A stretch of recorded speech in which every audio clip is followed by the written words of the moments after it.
Hello and welcome to my next installment of Frugal Friday. I'm Susan Kramer. I'm an independent Stampin' Up! Demonstrator and I live in the state of Minnesota. Winter is here, so I am crafting more and more all the time. So today, this is where you can find me. Reach out to me at susan@northstarstamper.com if you have questions or comments or want to see something or learn something. So, how am I going to save you $37? We are working with the September through December 2024 mini catalog. And if you go to page 39, let me back up a minute.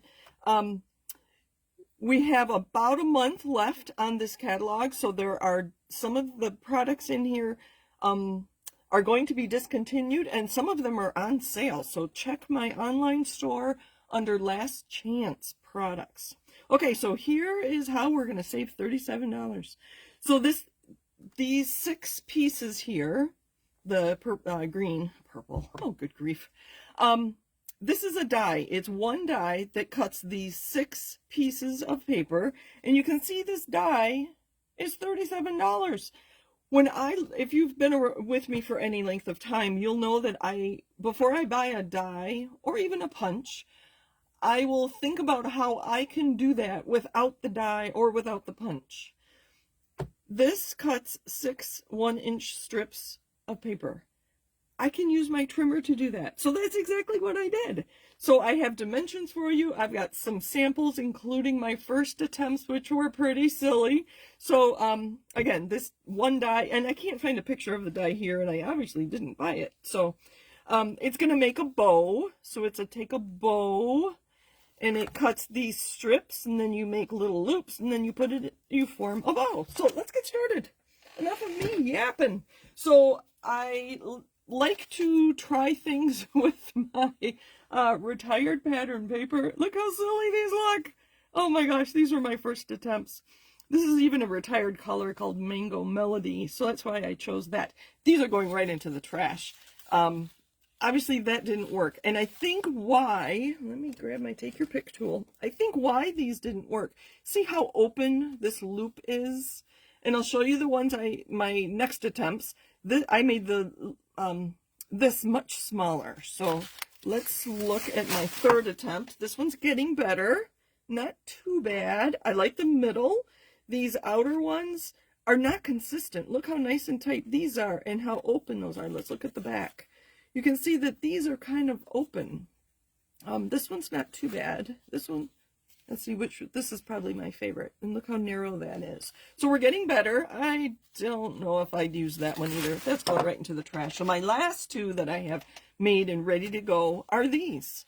Look how pointed these loops are. And look at the back. Oh, I could have done better with those. We'll see how I did. And then my last one here. Look how tight these loops are, and I'm going to show you how to do this. This one could have been tighter, which is why it got smushed. Let's open it up there, but I would use that on a package, and I have a package ready to go, and I'm going to put this one on a package when we're done. All right, so how do you do this? You start with what do I have? 11 pieces of pattern paper. Let's back up even a little more. This paper that coordinated as part of the bundle with the die was 6 by 6 paper. So you need either a piece that's 12 by 6 or 2 that are 6 by 6. And you're going to cut one into 6 1-inch strips. So 1 by 6, and there's 6 of those. The second one, I cut down to 4 by 4 and create 4 1 by 4-inch pieces of pattern paper. And then the loop in the middle, this one here, I have it cut at 3.5. It could be smaller. So if you're using scraps and mixing and matching, wouldn't that be a fun bow? So if you're using scraps and you don't have a 1 by 3.5, 3 would probably be big enough, or even smaller. It would just make that center loop smaller on your bow. So you're going to have these 11 pieces of pattern paper. I think cardstock would be too heavy to do this with, so you need something lighter than our cardstock, which is why our pattern paper or designer series paper is perfect. So you're going to take a bone folder or a straight edge. I think even a pencil or a pen would work. and you're going to curl the edges. Remember doing this with curling ribbon, and you would make all kinds of fun things just to make fancy bows. So I'm just holding the edge and curling both sides, and you're going to do that on all the pieces. I don't think you need to see me do any more than those. All right, I do have one started, a bow started. I am using liquid glue. You could use glue dots. You will go through a lot of glue dots. I like the liquid glue, and when I get liquid glue, you could use Elmer's. This is just what Stampin' Up sells. Hand sanitizer, I learned very recently, will take the adhesive off your hands. So in the middle of your project or in the middle of my video, I will use that. So you take, let's see which one's this. Well, I didn't do the small one. You take these two and you're going to overlap. And you can see that back loop is really big. So you're just going to turn this. If by turning this, hopefully you can see. Yep, okay. I have myself on my computer so I can watch to make sure I'm on screen for you. I'm going to put a dab of glue on that corner. And then I'm going to fold this over. And then pull this down to make this point, to make that smaller. Let's see, we're going to go this way. That one's already adhered. This glue is so quick, dries pretty quick when it's that. So I like to put it on this left corner. Like when I'm holding it this way, it's on this left corner. And then you pull this around. Now my first bows, I tried to duplicate that die precisely. And I used a punch to angle these edges, and we have several punches. You could even use a circle punch and round the corners, but that just took more time, and I didn't think it was really necessary. So look how tight that point is. So you do that with the 10 pieces, so the 4 and the 6, you'll do like this. Look how nice and tight that is. I'll put that. There we go. Let me go back and find that small one. Make sure this is the right one. Yep. So this is my 3.5. This is going to be the center of my bow. Again, I'm curling this one really well on the edge of my bone folder. And I'm just going to put adhesive on the end here. And then make a loop. I'm going to make a smaller loop. So I overlap that by about an inch or inch and a quarter. And so that is going to be the center of my bow. So that's the one I'm playing around with what works best.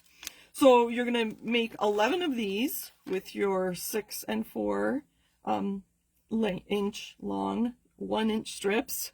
Okay. And then you're going to have a center loop. And I have that done with different paper. You didn't need to watch me do all of these. So here's my center loop. Here are my 4-inch pieces, and these were my 6-inch pieces. I found it easiest if I didn't start with the middle one, because if I adhere this, then I'm having trouble holding that middle piece. So I am just going to put a little dab of glue there. Make sure you can see that. And I'm going to overlap them. Now, if you watch the Stampin' Up video, they tell you to do this with all 10 pieces. I didn't like the way my bows turned out when I did that. So I am going to put some more on. This is, again, the one that was the 4-inch. I have them separate. And then I'm going to put that underneath, and I'm going to tuck it in as close as I can here, so it'll make a nice tight bow like that. See how close those are? Let me grab this one back out of my garbage. I didn't do that here, and I left this wide gap right here. So I find that I get a better bow if I keep that tight. And this is going to fit right in there when we're done, but I like to leave this out so I have something to hold here. Now let's take this last one and add some adhesive. Again, I like my green glue. And I'm going to tuck that in all the way. And then hold it for just a second. Okay, like 15 seconds. I don't know. You could trim those down. I think once my bow's done, it'll be perfectly fine. Now that's the beginning of our bow, and this little piece is going to tuck right in there. Isn't it cute? I love these colors. These colors are Real Red, Granny Apple Green, and Garden Green. All right. So our other pieces, and we have 6 of them. Let me see if I just do 4. I haven't played around with this. I'm holding really tight right there in the middle. No, I think I do need, here's what it looks like with 8. 4 big and 4 small. I don't think I like that. I do like the 6. All right. So you just continue. A little bit of glue there. And I'm going to tuck it like that, as close as I can get it. And hold it. A little bit more glue. Tuck it under. So we're going to do 3 on one side and 3 on the other, so it is symmetrical. That's the other thing. Making these loops tight. Oh, that one could be tighter. And then keeping things symmetrical. More glue. And like I said, I suggest you use some old, retired pattern paper that you really don't want to use as your first attempt, and you learn by doing. So I have these 3 on half of it, and then I would go through and adhere these. You've seen enough. A little dab of glue, and then play around to where you exactly want them. And then when I'm done, I will put some glue on the bottom of that and tuck that inside. And that will be our bow. So let me show you those last 2 again. So I have a package here ready to go. I actually used the same pattern paper I used for this red stripe bow.